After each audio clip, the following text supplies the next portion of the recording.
আসসালামু আলাইকুম ওয়া রাহমাতুল্লাহি ওয়া বারাকাতুহু। আলহামদুলিল্লাহি ওয়াসসালাতু ওয়াসসালামু আলা মান লা নাবিয়্যা বা'দা, আম্মা বা'দ।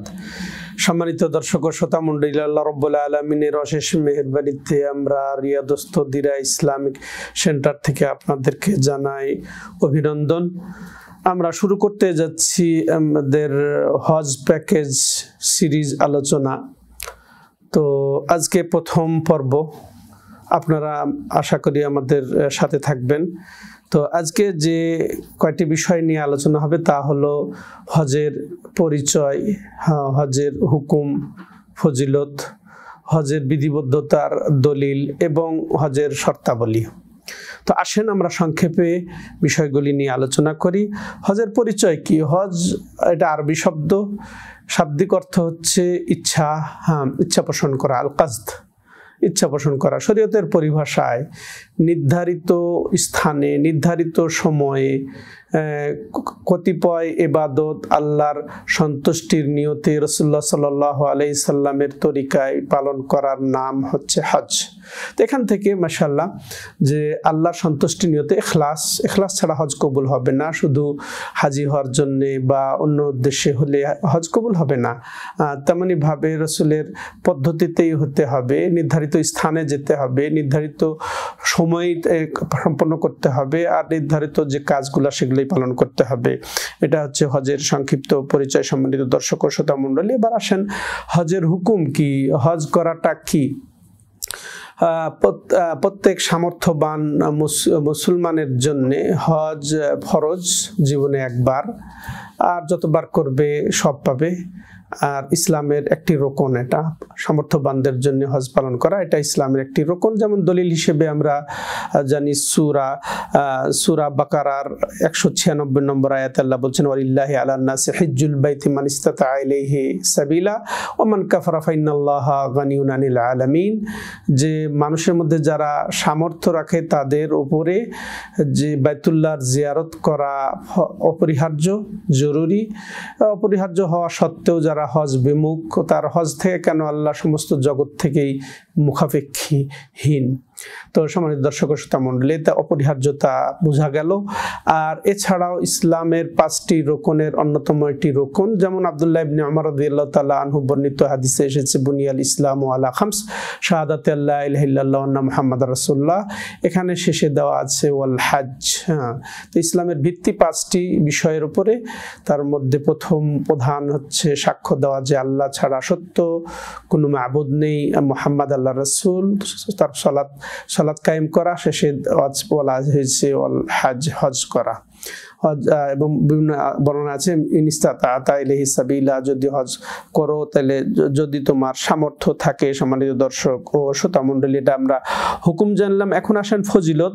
হজের ফজিলত অসংখ্য, অগণিত ফজিলত এবং উপকারিতা রয়েছে। এর ফজিলতের মধ্যে অন্যতম হাদিস, যেমন হাদিসে আবু হুরায়রা রাদিয়াল্লাহু তাআলা আনহু, আল উমরা ইলাল উমরা কাফারাতুল লিমা বাইনাহুমা ওয়াল হজ্জুল মাবরুর লাইসা লাহু জাযা ইল্লাল জান্নাহ। যেমনটি রাসূলুল্লাহ সাল্লাল্লাহু আলাইহি ওয়াসাল্লাম থেকে তিনি বর্ণনা করেছেন, এটা মুসলিম শরীফে এসেছে যে এখানে অর্থ হলো যে এক উমরার পরে আরেক উমরা করলে মাঝের গুনাহ মাফ হয়ে যায়, কাফারা হয়ে যায়। আর হজ্জে মাবরুর যদি কেউ করতে পারে, তার প্রতিদান এক জান্নাত ছাড়া আর কিছু নয়। আল্লাহু আকবার। অত নয়, বরং একেবারে সরাসরি জান্নাত। তো সম্মানিত দর্শক শ্রোতা মণ্ডলী, হাদিসে উল্লেখ হচ্ছে যে হজ্জে মাবরুর করতে পারে। হজ্জে মাবরুর এর পরিচয় সংক্ষেপে হলো যে ইখলাসের সাথেই হজ করা, একমাত্র আল্লাহর সন্তুষ্টিতেই হজটা করতে পারা। দ্বিতীয়ত, এটি রাসূল সাল্লাল্লাহু আলাইহি সাল্লামের তরিকা মতো করা। তৃতীয়ত, এটা গুনাহমুক্তভাবে হজ করতে পারা। চতুর্থত, এটা হালাল রুজিতে হজ করা, আরো ইত্যাদি। তো এইরকম হজ করতে পারলে তার প্রতিদিন এক জান্নাত ছাড়া আর কিছু নয়। তেমন আর আরো ফজিলত হিসেবে যেমন হাদিসে এসেছে সহিহ বুখারীতে যে মান হাজ্জা লিল্লাহ ফালাম ইয়ারফুস ওয়া লাম ইয়াফসুক রাজাকা ইয়াউমিন ওয়ালাদাতহু উম্মু, যে ব্যক্তি আল্লাহর জন্যই হজ করলো, এখানে দেখেন ইখলাস, যে আমরা ইতিপূর্বে ফজিলত ওয়ালিল্লাহি আলান নাস, যে আল্লাহর জন্যই মানুষের উপরে ফরজ, এখানেও মান হাজ্জা লিল্লাহ, যে আল্লাহর জন্য হজ করলো, হজে সে কোনো গুনাহে লিপ্ত হলো না, কোনো অশ্লীলতায় লিপ্ত হলো না, যৌনাচারে লিপ্ত হলো না, পাপে হারামে লিপ্ত হলো না, সে এমনভাবে ফিরবে যে আজকে তার মা তাকে জন্ম দিল, আলহামদুলিল্লাহ। তো এছাড়াও অনেক ফজিলত আছে সম্মানিত দর্শক ও শ্রোতা মণ্ডলী। এর দলিল যে হজ যে ফরজ, তার দলিল কি? আমরা ইতিপূর্বে আয়াত শুনেছি যে ওয়ালিল্লাহি আলান নাসি হিজ্জুল বাইতি মান ইসতাতা ইলাইহি, সূরা বাকারার 196। তেমনি আল্লাহ রাব্বুল আলামিন বলেছেন সূরা আল ইমরানের 97 নম্বরে ওয়াতিমুল হাজ্জা ওয়াল উমরাতা লিল্লাহ, যে তোমরা আল্লাহর জন্যই হজ এবং উমরাকে পূর্ণ করো। আরো যেমন হাদিসে এসেছে মুসলিম শরীফে যে রাসূলুল্লাহ সাল্লাল্লাহু আলাইহি ওয়াসাল্লাম বলেছেন আইয়ুহান নাস কাদ ফারাদাল্লাহু আলাইকুমুল হাজ্জা ফাহুজ্জু, যে ওহে মানব মণ্ডলী তোমাদের উপরে আল্লাহ রাব্বুল আলামিন হজ ফরজ করেছেন, অতএব তোমরা হজ করো। এ ছিল হজ ফরজের কোরআন থেকে হাদিস থেকে দলিল। এছাড়াও ইজমায়ে উম্মতদের একমত যে এই হজ জীবনে একবার ফরজ, এতে কারো দ্বিমত নেই।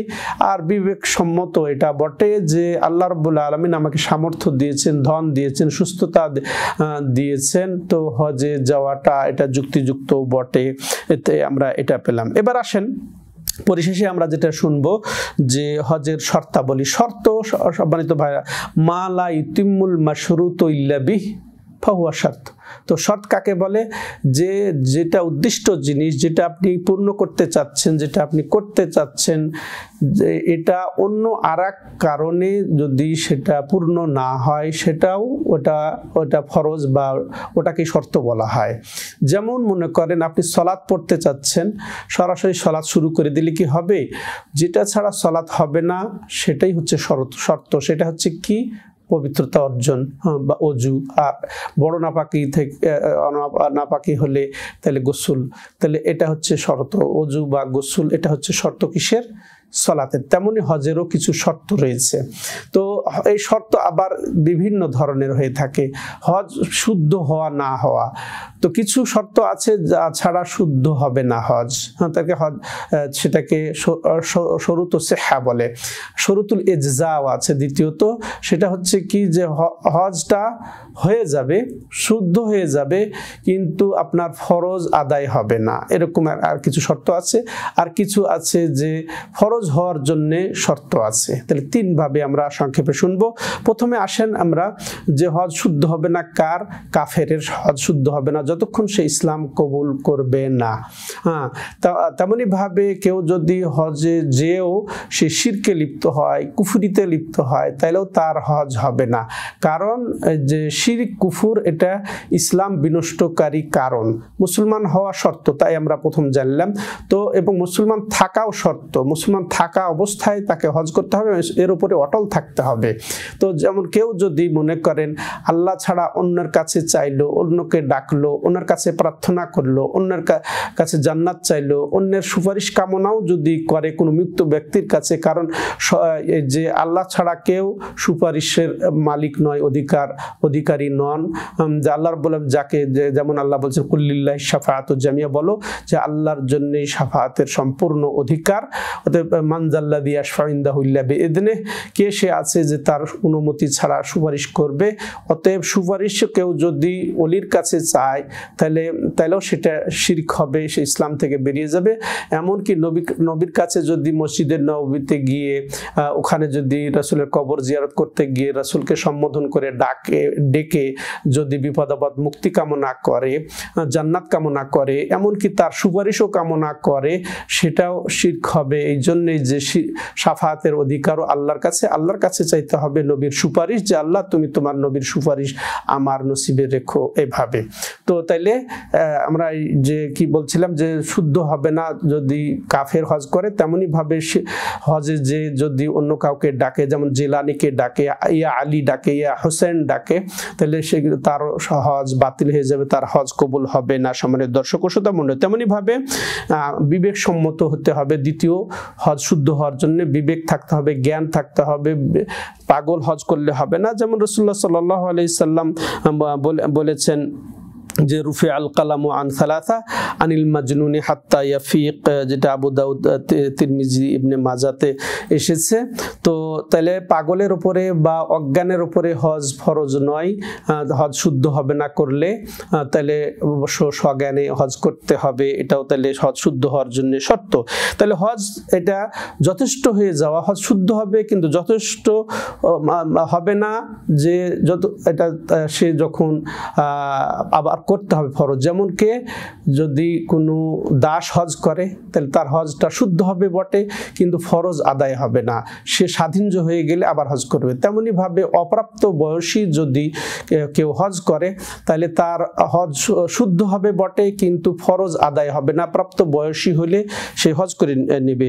যে যেমন মনে করেন যে অপ্রাপ্ত বয়সী, এমন কি যার ভালো মন্দ তারতম্য জ্ঞানও হয় নাই, এমন শিশুকেও যদি হজ করানো হয় তাহলে তার হজ শুদ্ধ হবে, যে হজ করাবে তার সব হবে। যেমন রাসূলুল্লাহ সাল্লাল্লাহু আলাইহি সাল্লাম এক সফরে ছিলেন, এমন সময় এক কাফেলার সাথে সাক্ষাৎ হলো নির্ধারিত জায়গায়।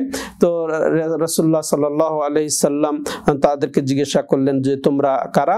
তখন তারা বলছেন যে আমরা মুসলমান। তখন তারাও আবার জিজ্ঞাসা করলো আপনি কে? তখন তিনি বলেছেন আমি রাসূলুল্লাহ।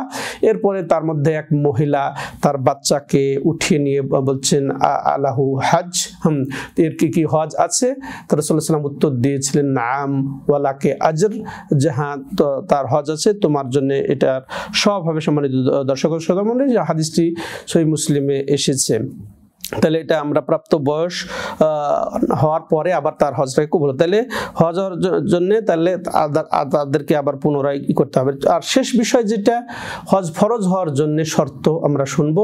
হজ ফরজ হওয়ার জন্য শর্ত যেমন আল্লাহ রাব্বুল আলামিন স্বয়ং কোরআনেই বলে দিয়েছেন ওয়ালিল্লাহি আলান নাসি হিজ্জুল বাইতি মান ইসতাতা ইলাইহি সাবিলা, মানুষের মধ্যে যাদের সামর্থ্য আছে, সামর্থ্য, তাহলে হজ ফরজ হওয়ার জন্য সামর্থ্য জরুরি। তাহলে হজ ফরজ হওয়ার জন্য সামর্থ্য, আগে কি বললাম শুদ্ধ হওয়ার জন্য এবং এটাকে যথেষ্ট হওয়ার জন্য।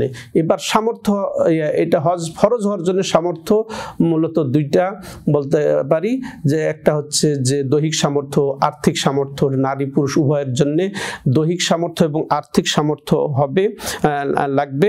আর হাদিসও এসেছে যে আল হজ আল হজ, যে হজ করবে যার সামর্থ্য আছে, তেমন মানিস্তাতা ইলাইহি সাবিলা, যার সামর্থ্য আছে এই বাইতুল্লাহ যেতে। তাহলে এটা দৈহিক সুস্থতা থাকতে হবে এবং রাস্তা নিরাপদ হতে হবে, এরকমও অনেকে যুক্ত করেছেন, এবং পৌঁছার তার সামর্থ্য থাকতে হবে, এটা হচ্ছে সামর্থ্যের অন্তর্ভুক্ত। আর খরচও তার থাকতে হবে, মক্কা যে হজ সম্পাদন করে আবার ফিরে আসা এবং বা পরিবারের ভরণ পোষণ এগুলা ঠিক রাখা পর্যন্ত। এর সাথে আর একটা যুক্ত হচ্ছে মহিলাদের জন্য আলাদা, সে মাহরাম সাথে থাকা। তো মাহরাম সাথে থাকা এটাও শর্তের অন্তর্ভুক্ত করেছেন। অনেকে বলেছেন যে এটা শর্ত নয়, কিন্তু এটা যেটা অগ্রাধিকার প্রাপ্ত মত, যে মাহরাম ছাড়া হজ করলে তার হজ হবে কিন্তু গুনাহমুক্ত হবে না, গুনাহ সহ হজ হবে। তো এই যে মাহরাম যে থাকা লাগবে সফরে, যে কোনো সফরে, আমভাবে রাসূলুল্লাহ সাল্লাল্লাহু আলাইহি সাল্লাম বলেছেন। যেমন তার এক খুতবায় তিনি বলছেন লা তুসাফির ইমরাতুন ইল্লা মাযি মাহরাম, যে মহিলা সফর করবে না তার মাহরাম ছাড়া। তাহলে এটাতে বোঝা গেল তাহলে হজ সফরে তো আরো বেশি। তেমনি ভাবে এক সাহাবীর কথা এখানে বলা যায়, যে এই খুতবা শোনার পরে যখন রাসূল সাল্লাল্লাহু আলাইহি ওয়াসাল্লাম বললেন মহিলা মাহরাম ছাড়া সফর করবে না, তখন এক সাহাবী বলে উঠলেন দাঁড়িয়ে যে ইন্নী উক্তুতিবতু ফি গাজওয়াতি কাযা কাদা, যে আমি আসলে অমুক যুদ্ধে নাম লেখিয়েছি বা নাম লেখানো হয়েছে। তো নবী তো আর ওয়া খারাজাত ইমরাতি হাজ্জা, এবং আমার স্ত্রী হজের জন্য বের হয়েছেন। রাসূলুল্লাহ সাল্লাল্লাহু আলাইহি ওয়াসাল্লাম তাকে বললেন এযহাব ফাহুজ্জা মা ইমরাতিক, তুমি যাও তোমার স্ত্রীর সাথে তুমি গিয়ে হজ করো। বুখারী মুসলিমের হাদিস। অতএব এখান থেকে আমরা বুঝতে পারি যে কেউ যদি এমত অবস্থাতেও হজ করে, যেটা এটা মৌসুয়াতুল ফিকহ আল মুয়াসসারে শেখ আব্দুল্লাহ আল মুতলাক এবং শেখ আব্দুল্লাহ তাইয়ার সমন্বয়ে যে মৌসুআ রয়েছে এই ব্যাপারে বিশ্বকোষ, তাতে তারা এটাই উল্লেখ করেছেন। হ্যাঁ, এরপরে আসেন মাসালা যেটা, যে এই হজ বদল কাউকে দিয়ে করানো যায় কিনা। বদল হজ যদি কেউ করাতে যায় তাহলে তাদের জন্য শর্ত হলো যে ব্যক্তি হজ করবে পক্ষ থেকে তার হজ করা লাগবে। এর দলিল হিসেবে যেমন হাদিসে এসেছে আবু দাউদে, ইবনে মাজাতে, যে নবী সাল্লাল্লাহু আলাইহি সাল্লাম এক ব্যক্তিকে শুনলেন লাব্বাইকা বলতে, তখন তিনি জিজ্ঞাসা করলেন যে সেই ব্যক্তি বলছেন কি লাব্বাইকা আন শুভরামা, আমি শুভরামার পক্ষ থেকে আল্লাহ আমি উপস্থিত বা আমি হজের রত। রাসূল সাল্লাল্লাহু জিজ্ঞাসা করলেন মান শুভরামা, সে বলল যে আখুল্লি আও কারিবুন, তা সে আমার ভাই বা নিকটস্থ। তারপর রাসূল সাল্লাল্লাহু আলাইহি জিজ্ঞাসা করলেন হাজাজতা আন নাফসিক, তুমি কি নিজের নামে হজ করেছো আগে? যখন তিনি বললেন যে লা, তখন রাসূলুল্লাহ সাল্লাল্লাহু আলাইহি সাল্লাম বললেন ফাহুজ্জা আন নাফসিক সুম্মা হুজ্জা আন শুভরামা, তুমি নিজের পক্ষ থেকে আগে হজ করো, তারপরে শুভরামার পক্ষ থেকে হজ করো। তাহলে এটা আমরা জানলাম। লাস্টে যে আমরা সংক্ষেপে জানবো সেটা কি, যে হজ ফরজ হইলে দ্রুত হজ সম্পাদন করে নেওয়াটা জরুরি নাকি জরুরি নয়। ও অগ্রাধিকার প্রাপ্ত মত হলো যে হজ ফরজ হয়ে গেলেই জরুরি ভিত্তিতে হজ পূর্ণ করে নেওয়া উচিত। যেমন এই ভালো কাজে দ্রুত ধাবমান হওয়ার জন্য আল্লাহ রাব্বুল আলামিন যেমন আমাদেরকে উৎসাহিত করেছে, তেমন নবী সাল্লাল্লাহু আলাইহি ওয়াসাল্লাম যেমন সূরা আলে ইমরানের 133 নম্বর আয়াতে এসেছে সারিউ ইলা মাগফিরাতুম মির রাব্বিকুম, তোমরা তোমাদের রবের ক্ষমার দিকে দ্রুত ধাবিত হও। তেমন সূরা বাকারাতে আল্লাহ রাব্বুল আলামিন বলেছেন ফাস্তাবিকুল খায়রাত, তোমরা ভালো কাজে প্রতিযোগিতায় লিপ্ত হয়ে যাও। তাহলে হজ ফরজ হয়েছে আর আমি কেন প্রতিযোগিতা করব না, কেন ধাবমান হব না? আর এর কারণ রাসূলুল্লাহ সাল্লাল্লাহু আলাইহি ওয়াসাল্লাম বলেছেন, দেখেন যেটা আবু দাউদ, তিরমিজি, ইবনে মাজাতে এসেছে, তাআজ্জালু ইলাল হজ্জ ফাইন্না আহাদাকুম লা ইয়াদরি মা ইয়ারিদুলাহ, যে তোমরা দ্রুত হজ সম্পাদন করে নাও কারণ তোমরা জানো না কি ঘটতে পারে। তো কত সুন্দর চমৎকার কথা। হজ ফরজ হয়েছে, এবার সামর্থ্য আছে, এবার না করলে আগামীতে মরে যেতে পারি, অসুস্থ থাকতে পারি, আমার সামর্থ্য নাও থাকতে পারে, অতএব দ্রুত হজ সম্পাদন করে নেওয়া উচিত। আজকে এই পর্যন্ত এই প্রথম পর্বে আপনাদেরকে আবার আমি ধন্যবাদ জ্ঞাপন করছি। ইনশাআল্লাহ আমরা পরবর্তী পর্বের জন্য অপেক্ষায় থাকি। আল্লাহ তৌফিক দাতা। হাদা হুয়া ওয়া সাল্লাল্লাহু আলা নবিনা মুহাম্মদ ওয়া আলা আলিহি ওয়া সাহবিহি আজমাইন। সুবহানাকাল্লাহুম্মা বিহামদিকা আশহাদু আল্লা ইলাহা ইল্লা আনতা আস্তাগফিরুকা ওয়া আতুবু ইলাইক।